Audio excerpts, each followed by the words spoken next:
Okay, so we'll go over to the next group, Group B of the tournament, where we have Canada, we have Switzerland, we have Bosnia, and we also have Qatar. Now, this group is a very funny group. They have all played Very, their, very funny. Very, very funny. they Do have you all, know what okay, actually amazed me the most? One of the matches that amazed me was Switzerland versus Qatar. okay, There's something about when a team has a very experienced coach. Qatar might not have that team power. Like, we might not really say yeah, this is the star player for Qatar, but their coach, Lopetegui, he has coached Spain before. He yeah, was a coach, I think, is it West Ham or Fulham, and also yeah, yeah, he's yeah, very experienced. He's yeah, very experienced. I was expecting Switzerland to slog Qatar because looking at the carnivals of players that we have in Switzerland, the likes of Granit Xhaka, Ndoye, Embolo, yeah, Noah Okafor, Vargas, all those guys, I was expecting good conversion, but it didn't happen. Just 9 minutes, and realized as Qatar equalized. yeah, Imagine. So that was really, really a funny game. It was really a funny game. And then the Canada game, mhm, honestly speaking, I was expecting Bosnia to win. However, Canada came to show you that no, we are not here to joke. We are not here to play. So I think everybody's just bringing their A game to this World Cup. I think there's something pertinent about this World Cup is we shouldn't look at any team as a small team. Everybody is coming to play. It's just like the EPL that just passed, such that you can nearly predict who is gonna win. I think that is the case in this World Cup right now. You can see the case against Morocco and Brazil. I know so many people have predicted that Brazil was gonna win, but I actually predicted Morocco was going to win.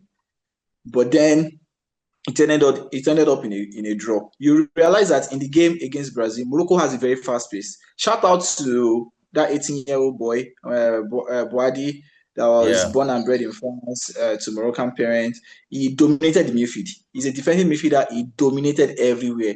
He had more successful dribbling uh, than all Brazilian midfielders put together, and that was his World Cup debut. So everyone is into the tournament with their A game. I think from this particular group, I would expect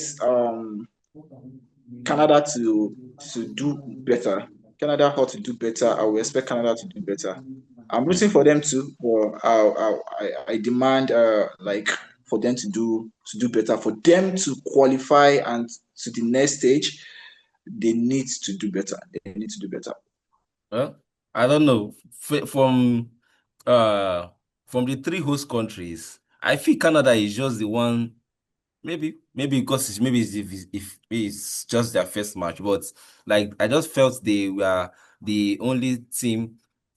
Although they were one of the out of the three, they were the only one that did not win their match. But like they were the only team that did not impress me the way Mexico and USA really impressed and surpassed our expectations. Yeah, Yes. true.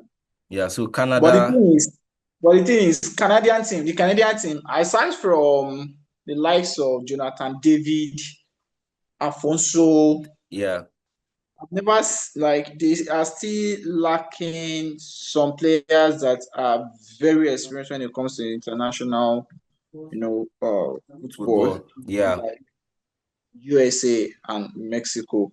See the yeah. lack of Pulisic, you see the lack of where you see the lack of Dest, you see the like of Anton Robinson. Those guys are playing in leagues that are very, very, very competitive.